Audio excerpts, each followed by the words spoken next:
I speak to you today with feelings of profound sorrow.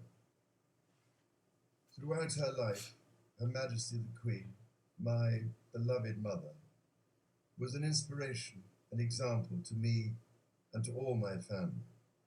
And we owe her the most heartfelt debt any family can owe to their mother, for her love, affection, guidance, understanding, and example. Queen Elizabeth was a life well lived, a promise with destiny kept, and she is mourned most deeply in her passing. That promise of lifelong service I renew to you all today. Alongside the personal grief that all my family are feeling, we also share with so many of you in the United Kingdom, in all the countries where the Queen was head of state, in the Commonwealth and across the world, a deep sense of gratitude for the more than 70 years in which my mother, as Queen, served the people of so many nations.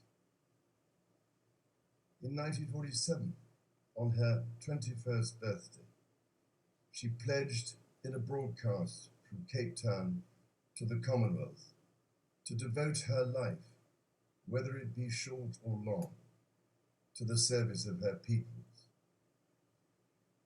That was more than a promise. It was a profound personal commitment which defined her whole life. She made sacrifices for duty. Her dedication and devotion as sovereign never wavered through times of change and progress, through times of joy and celebration, and through times of sadness and loss. In her life of service, we saw that abiding love of tradition, together with that fearless embrace of progress, which makes us great as nations. The affection, admiration, and respect she inspired became the hallmark of her reign. And as every member of my family can testify, she combined these qualities with warmth, humour, and an unerring ability always to see the best in people. I pay tribute to my mother's memory, and I honour her life of service. I know that her death brings great sadness to so many of you, and I share that sense of loss beyond measure with you all. When the Queen came to the throne, Britain and the world were still coping with the privations and aftermath of the Second World War, and still living by the conventions of earlier times. In the course of the last 70 years, we have seen our society become one of many cultures and many faiths. The institutions of the state have changed in turn. But through all changes and challenges, our nation and the wider family of realms, of whose talents, traditions, and achievements I am so inexpressibly proud, have prospered and flourished. Our values have remained and must remain constant. The role and the duties of monarchy also remain, as does the sovereign's particular relationship and responsibility towards the Church of England, the church in which my own faith is so deeply rooted. In that faith and the values it inspires, I have been brought up to cherish a sense of duty to others and to hold in the greatest respect the precious traditions, freedoms, and responsibilities of our unique history and our system of parliamentary government. As the Queen herself did with such unswerving devotion, I too now solemnly pledge myself throughout the remaining time God grants me, to uphold the constitutional principles at the heart of our nation.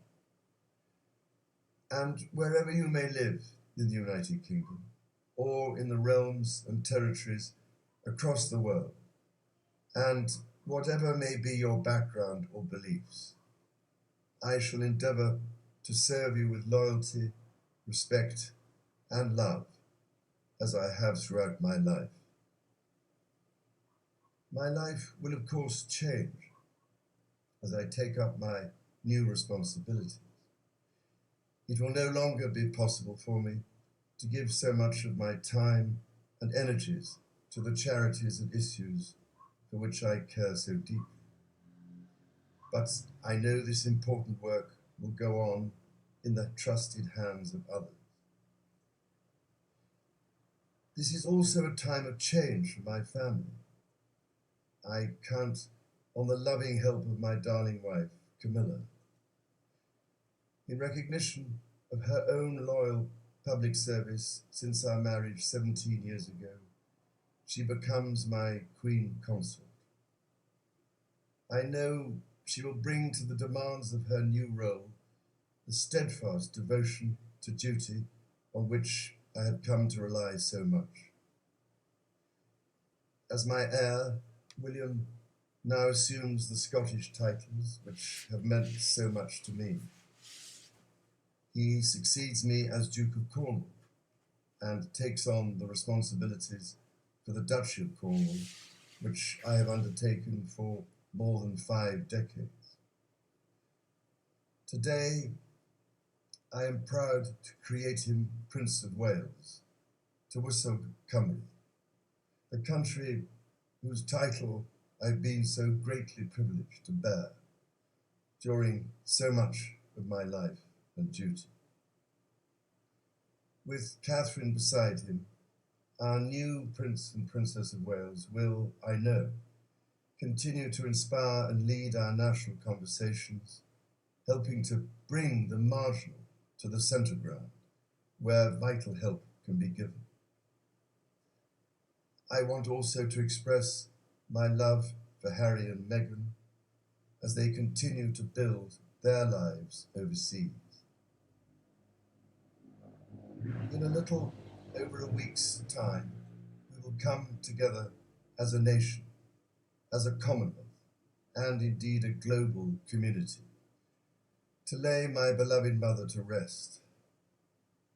In our sorrow, let us remember and draw strength from the light of her example.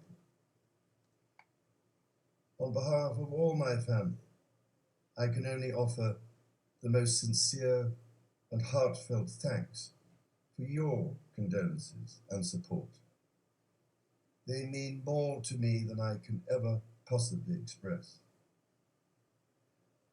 And to my darling Mama, as you begin your last great journey to join my dear late Papa, I want simply to say this: thank you.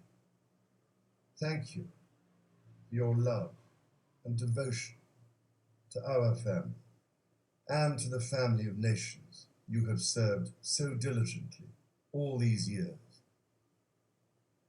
May flights of angels sing thee to thy rest.